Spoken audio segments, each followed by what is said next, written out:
So I sat down to make a video about a completely different topic, but it reminded me of the struggle that we all go through to constantly improve the quality of our content.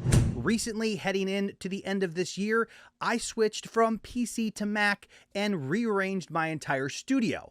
That comes with a lot of adjustments, and all of those adjustments have led me to realize just how much time and effort I put into making my quality at a certain level in terms of audio and making sure that the video angle was right and the lighting was proper and all of that. Now I'm set up here using a MacBook Pro instead of my desktop, and everything has changed. Literally, I'm using different monitors. I have a desktop, all new software. I noticed that the native or the natural version of the video when it's first recorded is looking different than it did on a PC, and I have no idea why. I wanted to make this quick video to remind you of just how much value all of your effort has. Content here on Creator Fundamentals is made possible by our sponsors. Today's video is sponsored by Soundstripe. Soundstripe offers thousands of high-quality audio tracks to take your content to the next level. And for a limited time, you can use the promo code CreatorCrew to save 20% off your subscription.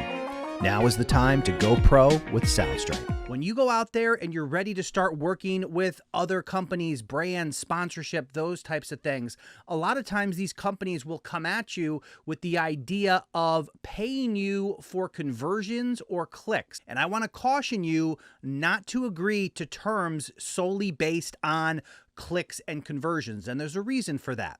If this company went to a TV station and wanted to advertise on that TV station, they may be paying that TV station based on how many people they are going to reach.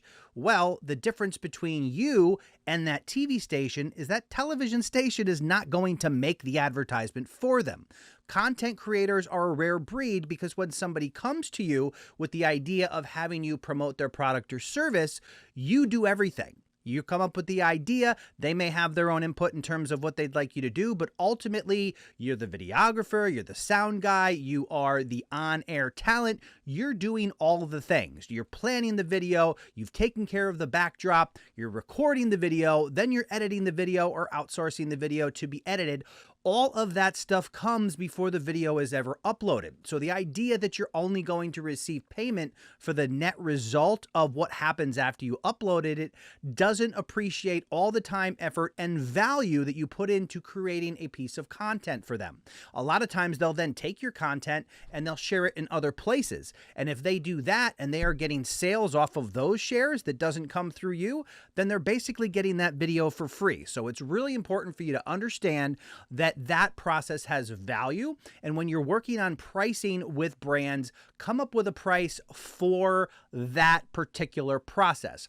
If you then want to come up with some type of incentive in terms of how much money you're going to make based on the actual conversions or clicks, that should be in addition to some type of base cost that takes care of the time and effort you put in to actually creating the content. In many cases, these brands or sponsorships also have affiliate programs. What you can actually do is give them a price based on creating the product, creating the video that's going to be shared, and then perhaps coming up with a more incentivized version of their affiliate program. Perhaps if they're normally giving 30% to their affiliates, ask them for a 50-50 split. That way you're both going to benefit from the actual results, but that is in addition to the actual base cost of producing the content that they're asking for. We sometimes forget about just how much time and effort goes into all of this, but when you make a switch like I've recently done, it kind of brings that all to the forefront, and you remember all the struggles with trying to get the camera to stay on, making sure the audio is always on, making sure that your audio is not peaking, making sure the lighting looks right and that you don't look like you're in the shadows. And still things I'm struggling with this new setup is trying to get the light and everything right. But all of those things contribute to that final product that you're able to give people. And once you're able to do that and give a high quality product, it definitely has value. You definitely need to get what you're worth, and you definitely have to have that in the front of your mind when you're considering entering an agreement with a brand or sponsorship. I'm going to continue to bring you videos that maximize your value, so be sure to click that subscribe button, ring the bell, and I'll see you in the next video.